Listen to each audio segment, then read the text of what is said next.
This first call is going to be difficult to listen to. Just thought I'd give you a warning.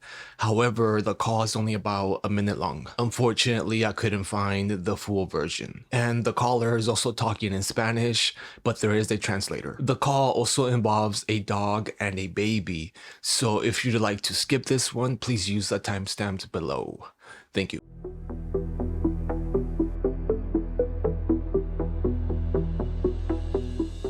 May 30th, 2018 in Miramar, Florida. A grandmother calls 911 because, well, listen for yourselves. Hey, what's the address where she needs police?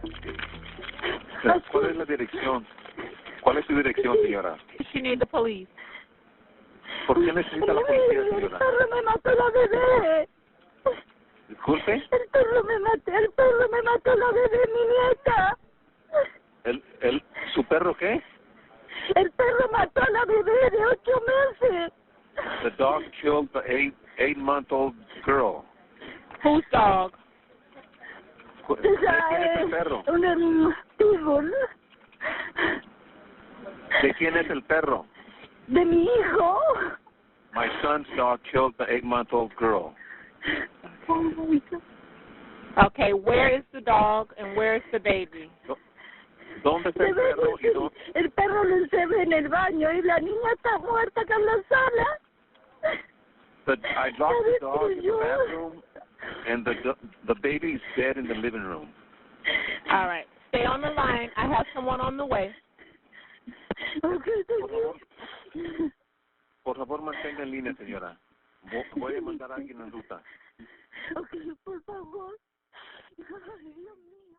Yeah, like you just heard in the call, the baby unfortunately didn't make it. Her name was Liana Valino, and she was only 9 months old. And according to police, this is what happened. Brenda, Liana's mother, said she dropped the baby off before work with the baby's paternal grandmother. While the grandmother was distracted doing something else, one of the family's 3 dogs attacked Liana while she was sitting in her bouncy chair. By the time the grandmother noticed what was happening, it was too late. The medical examiner's office ruled the baby's death as accidental, and all 3 dogs were immediately taken into custody by Broward County Animal Services. Police say 8-month-old Liana Valino was in a bouncy chair when she was viciously attacked by a pit bull at a home in Miramar last month. Her grandmother can be heard crying on the phone, talking to the dispatcher through a Spanish interpreter. Authorities have ruled the baby's death an accident. The dog involved in the attack has been surrendered to Broward Animal Control. All I know was that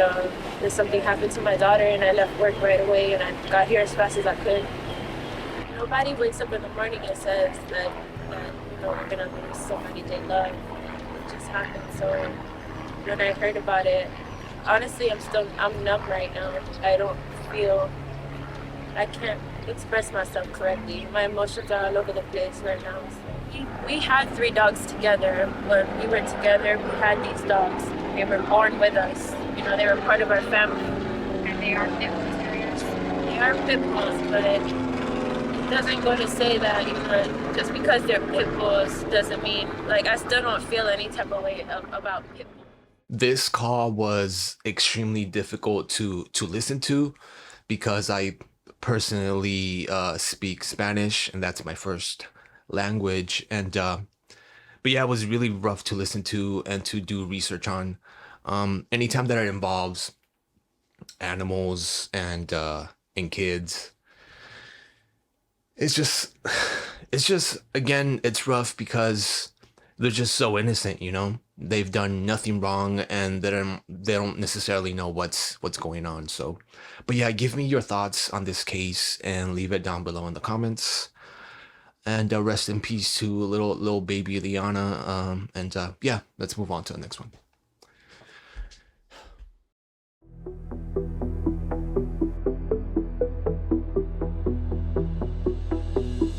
So this next one is not a 911 call, but it's actually radio dispatch, honestly describing pure horror. And this happened on October 19, 2024 in Halifax, Canada. Let's give it a listen.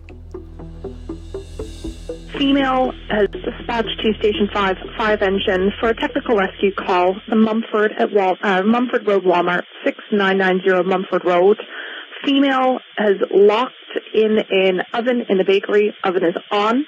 Unsure if the staff are able to turn it off. Dispatch to Station 5 engine for technical rescue, 6990 Mumford Road, Walmart, the bakery. Time the page 2122. Call will be on Ops 4. Ops 4. Dispatch 9 engine, just looking for an update. 9 engine, update regarding ETA for ES or for being assigned to me. Update. See what I can do. Dispatch to 9 engine. Go ahead. With the person trapped in the oven there, do you have the power shut off to that? For the staff on to turn the power off? She's in there. Okay, then for if we do make contact, I just tell them to shut the power off. Dispatch from Upper Command. Go ahead, Commander. I just got the last part of the conversation. I think it was with the divisional commander. The person was out of the oven upon arrival. We're just dealing with regional police at this point right now. Copy all. Dispatch Lieutenant Gore, Steve Wise, wasn't aware that the call was still ongoing. I thought just came in. You can take me off the call. We'll be back in service back at dispatch channel. Dispatch Rescue 48. Copy. Code 1. Copy. Dispatch from Upper Command. Go ahead, Commander. I really hope that this doesn't sound disrespectful, but it really does remind me of like a scene from one of the Final Destination movies. It made me think of that scene where those two girls are getting a tan and they end up getting burned alive. I can't even imagine what this person must have been feeling. But yeah, according to police, this is what went down. A 19-year-old female Walmart employee was found deceased inside a walk-in bakery oven. She found herself stuck inside of the oven with the power on. However, another official said that the person was found out of the oven upon arrival, and the matter was being dealt with by regional police. And unfortunately, that's all the info that was provided. And they did say though that the investigation is still ongoing. But before we move on, I did find this clip on Instagram and it shows how the oven looks from the inside and the outside. Check this out. This is our oven at work, Walmart. The oven turns on from the outside. This is the handle. You have to pull it really hard to open it. This is the inside. The oven is hot right now. I don't even know if I would fit in here, honestly. I'm 5'1", medium built. I would have to crouch down to get in. There's no emergency latch in here, but I would never be in here. Whether I'm cleaning it or not, I would not be in the oven. Now for the oven to close and lock, you have to push this with all your might and pull the handle to the side and lock it in place. There is no way possible somebody could lock themselves in there.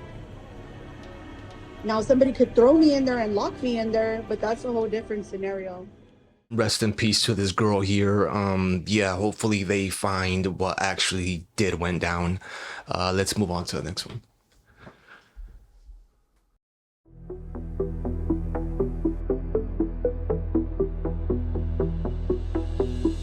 October 17, 2022 in Miramar, Florida. A woman calls 911 because a plane crashed into her house. What are the odds of that? Let's find out what happens. An airplane just fell on top of my house. Please send someone really Repeat quick. the location for me?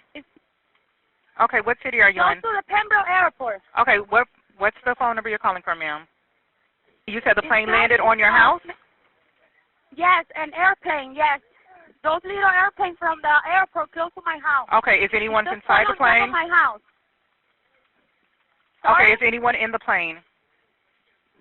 I don't know. I got out of my house. I don't know. Okay, if is the house got on fire? or something.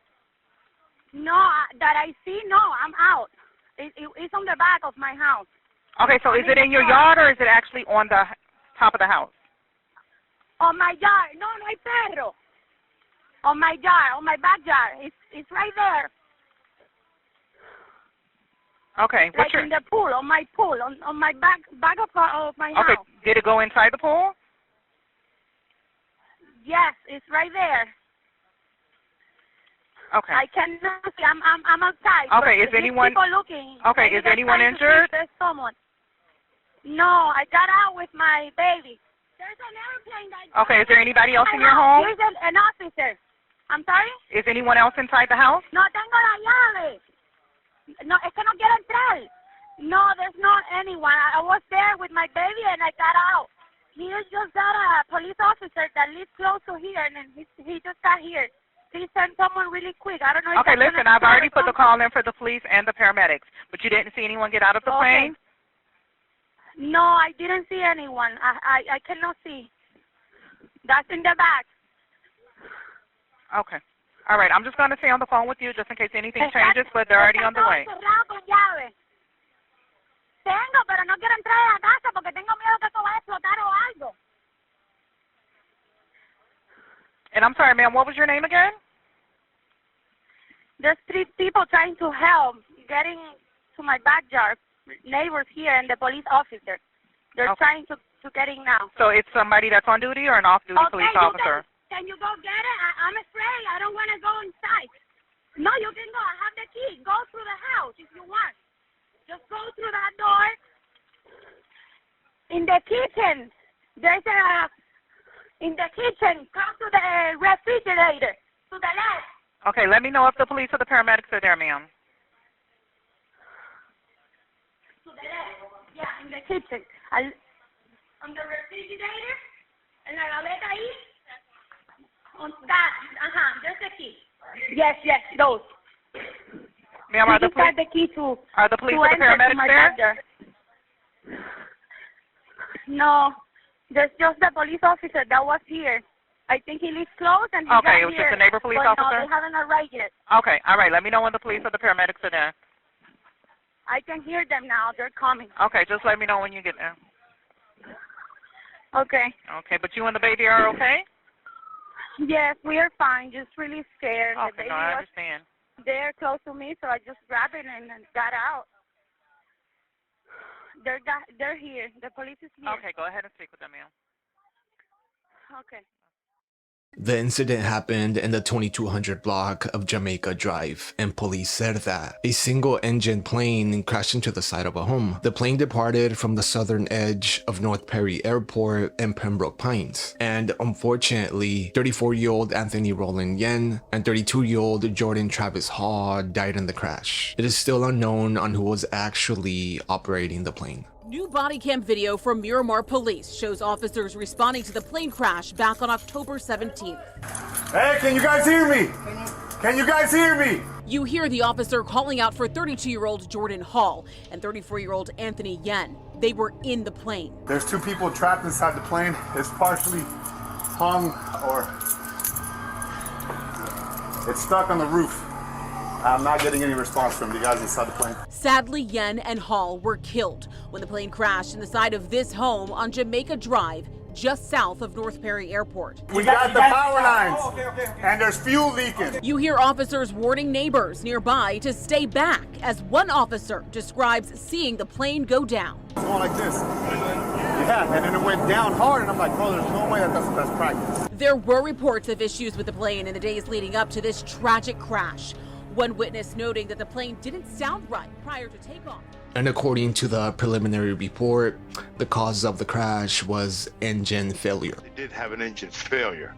Now, to be clear, airplanes can fly without engines. I mean, gliders fly without engines all the time.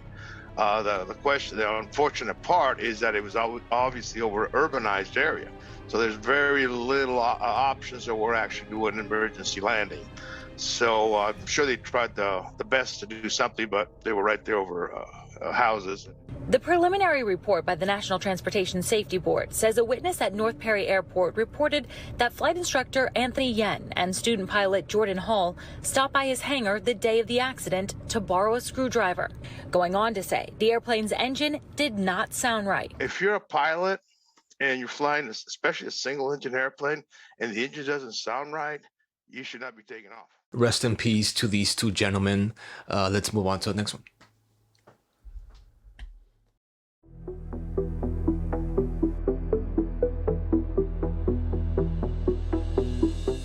January 25, 2023 in Williamsburg, Virginia. A police officer calls 911 because, well, let's find out.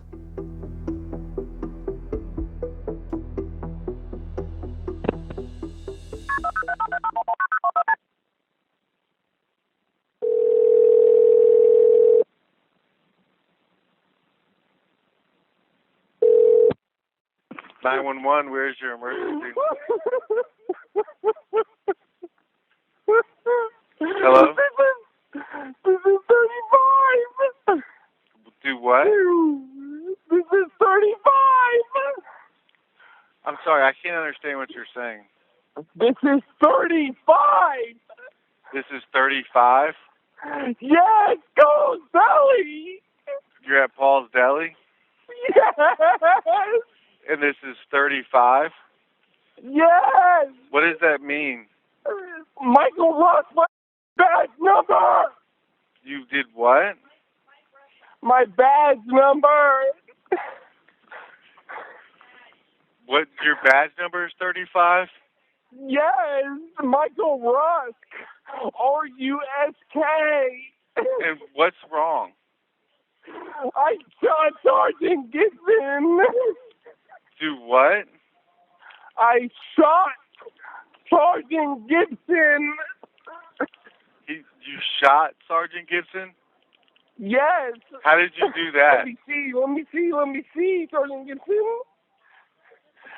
I pulled a gun on him because he was advancing on me. And you're in Paul's Deli?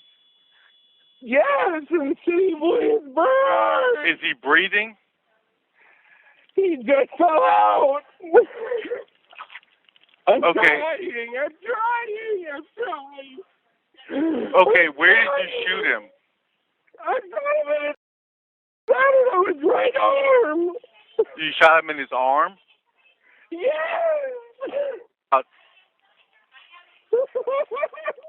And you're inside.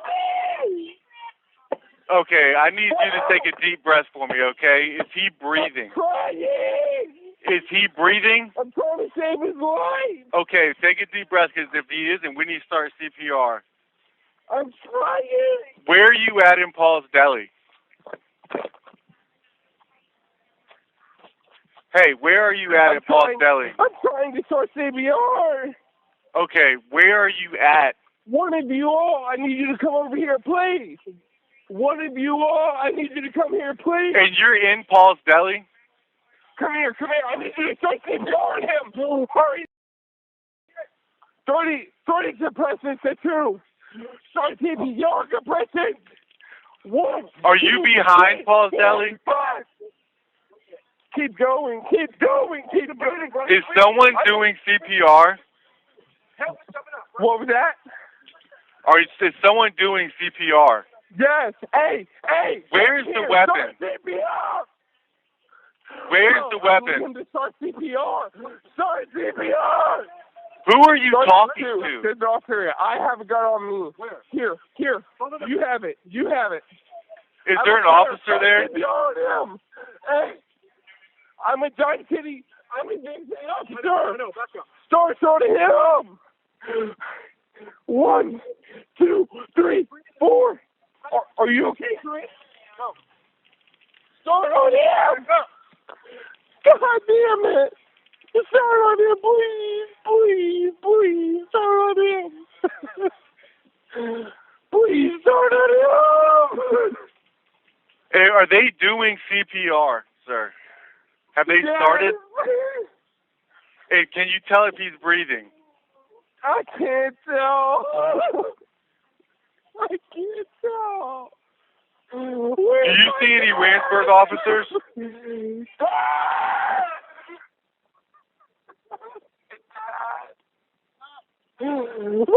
see the Randsburg officers?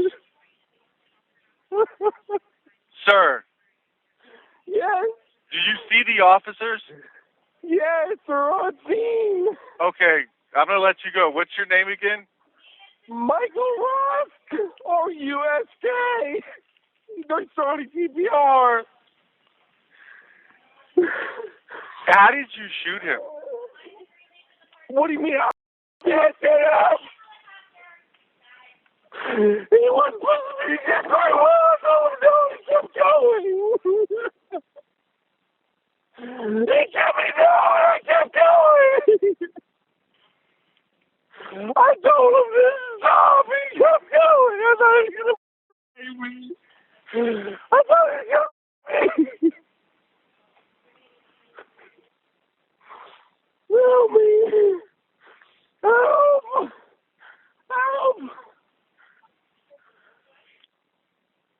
I'm with you. Okay, I know an officer here. I'm going. He's going.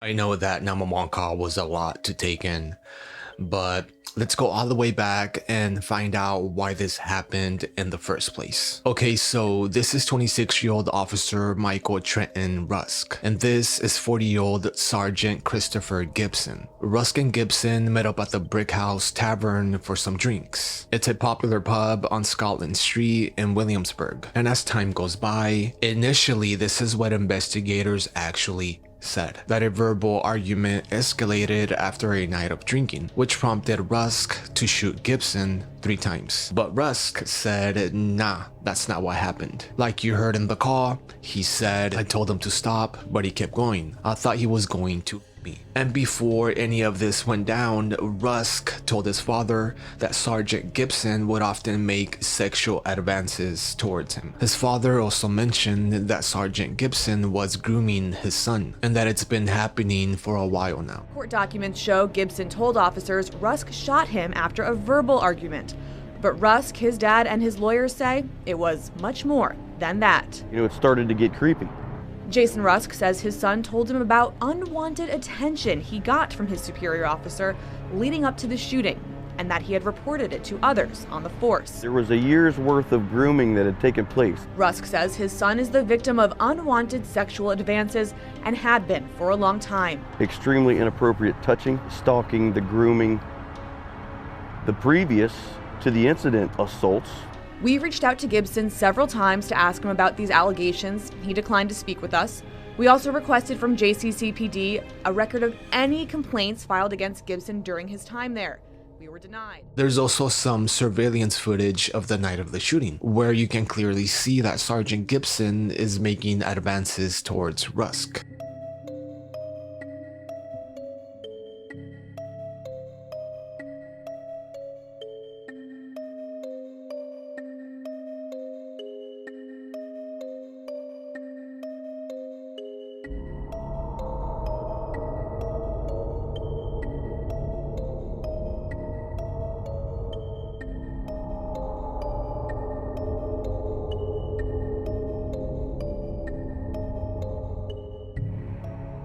Unfortunately, as far as I know, there's no footage of the actual shooting. So Michael Trenton Rusk was charged with aggravated malicious wounding and with a firearms charge as well.